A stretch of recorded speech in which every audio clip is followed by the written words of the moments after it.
Hello dear students. Today let's discuss the question and answers from the chapter The Kuttippuram Bridge written by Eresheri Govindan Nair.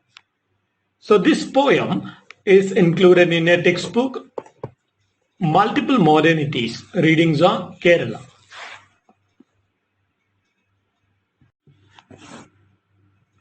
Open your textbook at page number 84.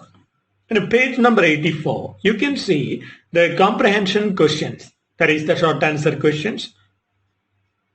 The first one is, what makes the narrator feel proud as he stands on the newly built bridge?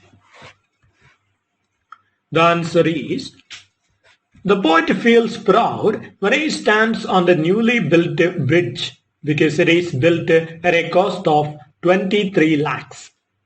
Here the poet's use of the word proud is filled with a little bit of contempt.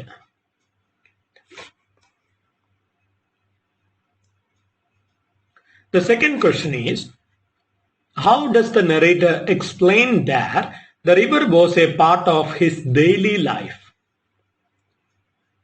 The answer is, the poet once played endless games of putakol on the sandy shores of the river. He used it to dip in the cool waves of the river for his daily prayers.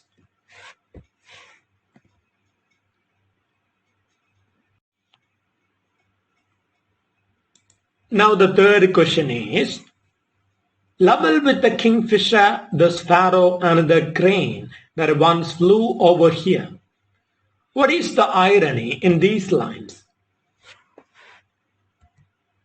Answer is, the poet through this line laments the present condition of the riverside. He says that after the bridge is built, he can hardly find the kingfishers, sparrows and cranes which he used to fly over the river once.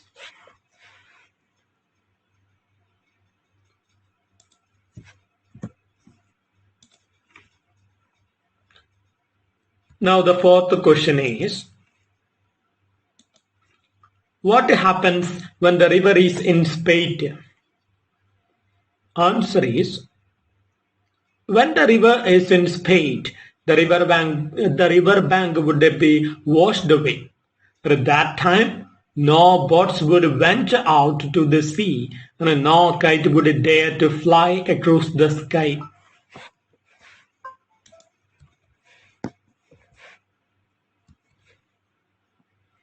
Now the fifth question is, but I can't help laughing. What thought makes the narrator feel like laughing?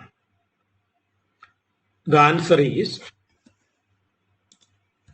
the narrator feels like laughing when he sees the pale river crawling under the bridge. He feels that the river is doing a tame nata as if it has failed before man's cruelties.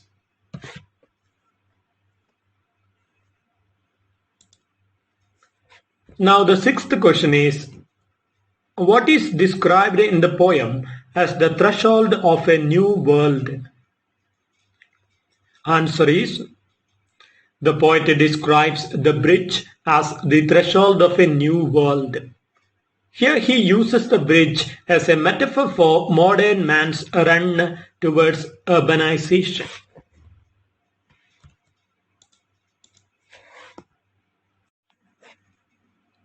Moving on to the seventh question, the question is, who was the narrator's playmate from the day of his birth? The answer is, the poet calls the charming Gram Lakshmi as his playmate from the day of his birth.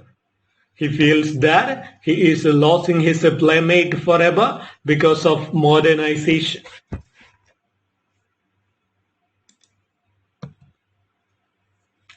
The eighth question is, what has now come to reign over the flowers? The answer is, the poet feels that stones, soot, cement and steel reign over the flowers. He is critical of the developments that blot out the greenery of a village from his eyes.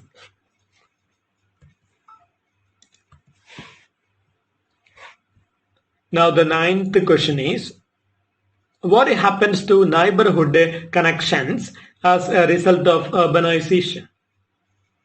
Answer. As a result of urbanization, walls grow between neighbors and they start to behave like strangers. As a result of the flat culture, strangers become neighbors, but all those neighbors remain strangers forever.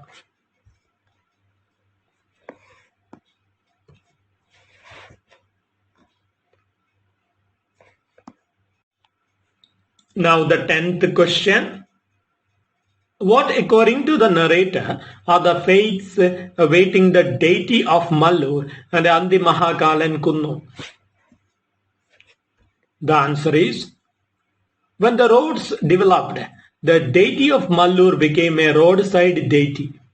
The poet feels that soon the Andi Mahakalan Kunnu will be destroyed by the hands of a mechanical excavator.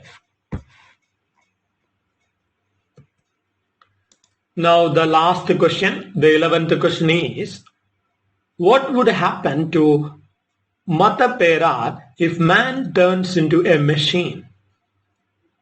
The answer is, if a man turns into a machine, Mata Pera would turn into a grieving, reeking drain. The poet clearly sees the imminent death of the Perar at the hands of the greedy human race.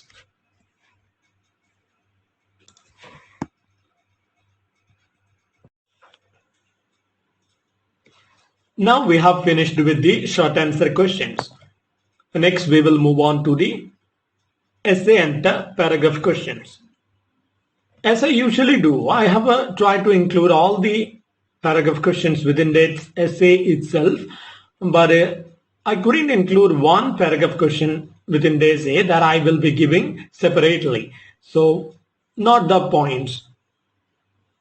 The second paragraph of the essay is the answer of paragraph question 1 from the textbook. The third paragraph of the essay is the answer of paragraph questions 3 and 4 from the textbook. The fourth paragraph of the essay is the answer of paragraph questions 5 and 6 from the textbook. And the answer of second paragraph I will be giving separately. So, as I tell you, usually just include more points once you write these things for the exam.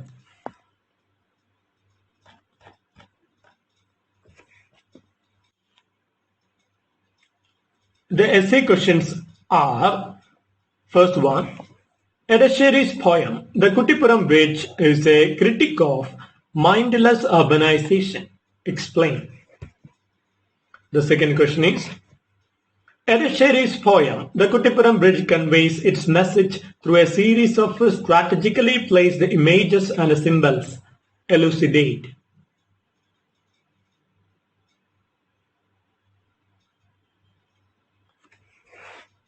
The third question is, discuss alternative models for Kerala's development in the light of the poem, The Kuttippuram Bridge by Edasheri. So when you get this third question, you have to include more points that are general. Rather than discussing simply the poem, you have to move to other topics as well. I mean, the ecological ideas that you can really include once you get the third question.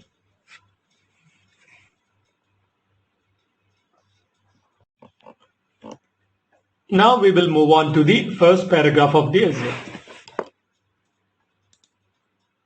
Away, away from men and towns, to the wild wood and the downs, where the soul need not repress its music. Shelley once sang, like music and art, love of nature must be a common language that should transcend political or social boundaries. The earth is a fine place and so is worth fighting for. In the poem, the Kuttippuram Bridge, first published in 1954, Edasheri Govindan Nair, 1906 to 1974, gives such a piece of message to humanity. The poem is a critique of mindless urbanization. In the poem, Edasheri gives his message through a series of strategically placed images and symbols.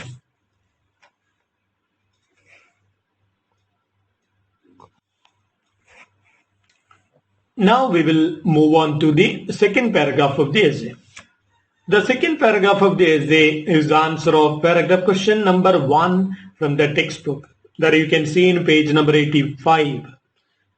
So the paragraph question first is, how does the narrator contrast the river and the newly constructed bridge? The answer is, a river is nature's life work in song. But rivers are generally some of the most overlooked aspects of an ecosystem. In the poem, the Kuttippuram Bridge, Edasheri contrasts the river Perar and the newly constructed bridge. The poet feels proud when he stands on the newly built bridge because it is built at a cost of 23 lakhs. Here the poet's use of the word proud is filled with a little bit of contempt. He mockingly reminds us that the birth of the bridge is at the cost of the death of the river. What had been part of the river's beauty are now completely lost. There appears knocking fishers, sparrows, and cranes to the riverside after the bridge is built. With the coming of urbanization, rivers were dammed off or drained or put elsewhere. The Perar now flows under the bridge as if doing a tame nata. The mammoth human achievement has failed the river so badly. The poet is yet hopeful that when the next monsoon comes, the river will achieve its beauty and will overflow its banks. He sings, "O Nila, you will swell again and inundate your banks."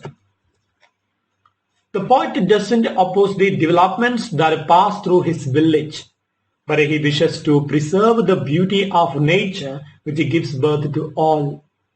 He is well aware that rivers play a much greater role not only to humans but also to the health of an ecosystem as a whole.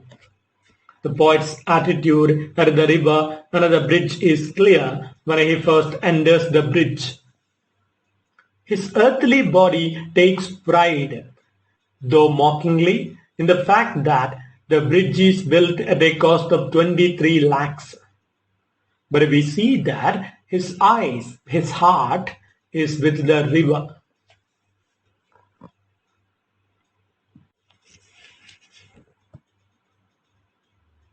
Now we will move on to the third paragraph of the essay. The third paragraph of the essay is the answer of paragraph questions 3 and 4 from the textbook. So paragraph question 3 is, the poem oscillates between pride and pain. Explain. How does the narrator describe the beauty of the village? That is the fourth paragraph question. So the answer of these questions is,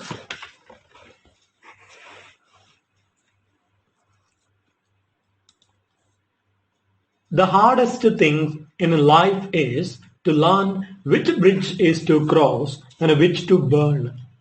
This double attitude is seen in Edasheri's poem, The Kuttippuram Bridge, where he oscillates between pain and pride while looking at the beauty of his village. The poet is very sad once he beholds the green of nature eaten out by the cruel hands of developments.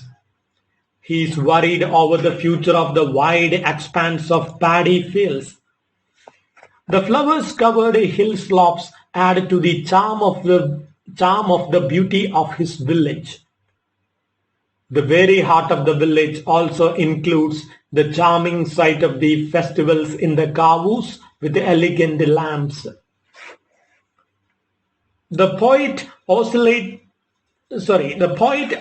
associates all the calm and serenity of life with his village. He contrasts the very music of his village with that of the town's music. While the song of the ploughman will be filling the air in the daytime, the silence of the night will be hovering up on the night air in his village. But the poet paints that the rigid growth of industrialization is eating out all the essential things from our lives.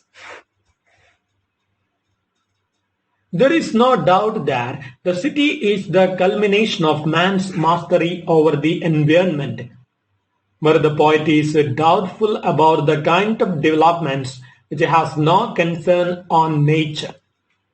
He really feels the need to preserve all the charms of the village like hills, rivers, etc. We should know that water is the primary wealth of human civilization and the link to everything in the world.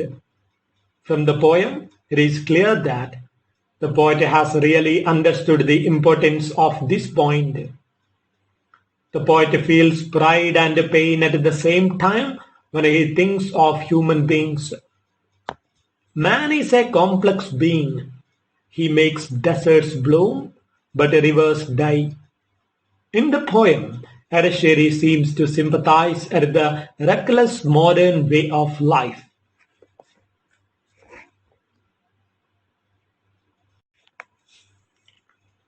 Now we will move on to the fourth paragraph of the essay. The fourth paragraph of the essay is the answer of paragraph questions number 5 and 6. The paragraph question number 5 is, how does the narrator describe the onset of urbanization? Paragraph question number 6 is, what are the similes, metaphors and images used by the narrator to represent mechanized development? The answer is, urbanization is the inevitable outcome of the process of growth and the process of modernization. In the poem, The Kuttippuram Bridge, Eresheri Govindan Nair describes both sides of urbanization. He uses similes, metaphors and images to represent mechanized developments. The bridge itself is a metaphor for urban developments in general. It is only a symbol of modern man's need for comforts, which disregards the very needs of nature. He says that the beauty of a village is now covered by stones, soot, cement and steel. The real is covered by the artificial in an incurable manner. The poet laments, all these are moving slowly away. Tire and petrol went over the flowers and ruled them. The calmness of the night and the day is replaced by the noise of vehicles and factories. As a result of urbanization, walls grow between neighbors and they start to behave like strangers. As a result of the flat culture, strangers become neighbors, but all those neighbors remain strangers forever. The beautiful spots of nature like the Antimahakalan Kunnu or the Mallur Kayam will not be seen for long. Here he uses another simile to describe the poor state of the hill. He says that it will turn out like a spinning top in a naughty boy's hand. To describe the mechanical excavator, that is JCB, he uses the phrase hot-headed child robot. He seems to say that we have met the enemy we have been searching for, and he is us. Man himself is his own enemy. The modern human life is a cesspool of man-made electromagnetic radiation.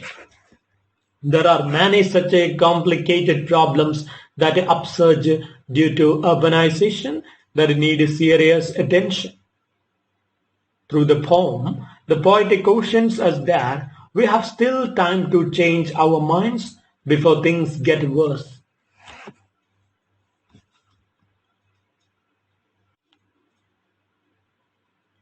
Now we will move on to the concluding paragraph of the essay.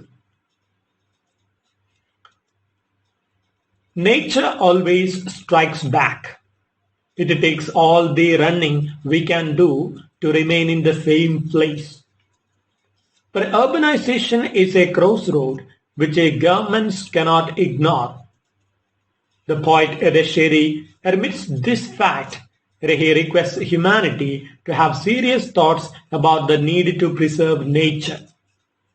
We should never forget that Earth is what we all have in common. A nation that destroys its soil destroys itself. But when we heal the earth, we heal ourselves.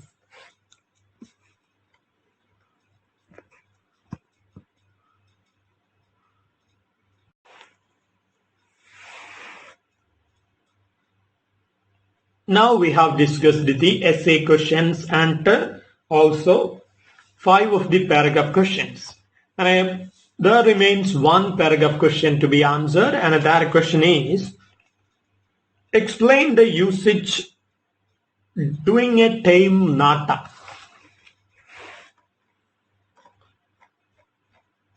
The answer is, urbanization is one of the common characteristics of economic developments. But the proper use of urbanization and developments is not to tame nature, but to live in it without disturbing its rhythm. But we know that we are quite literally gambling with the future of our planet. Irasheri Govinda Nair seems to say so when he laments the condition of nature in his poem, The Kuttippuram Bridge. He describes the sad condition of the dwindling river Perar under the newly constructed bridge. But I can't help laughing at the thought of you crawling under this bridge now, doing a tame nata. He feels that the river is doing a tame nata under the bridge. Nata Nuruga is the act of crawling between the victor's legs as penalty upon losing a game. The one who fails in the game is made to crawl under the victor's legs at the end of the game. Even in China, this is used as a practice of punishment. Here, in the competition between man and nature, nature fails and man wins the race. So, here, nature, represented by the river, is made to crawl under the huge cement legs of the bridge. But we do often forget that when nature fails, it is the human beings who really fail. Man is a part of nature and he can't remain once she is perished. Conquest of nature is the expression which is often used to denote man's cruelties. We should remember that there is a sufficiency in the world for man's need, but not for man's greed.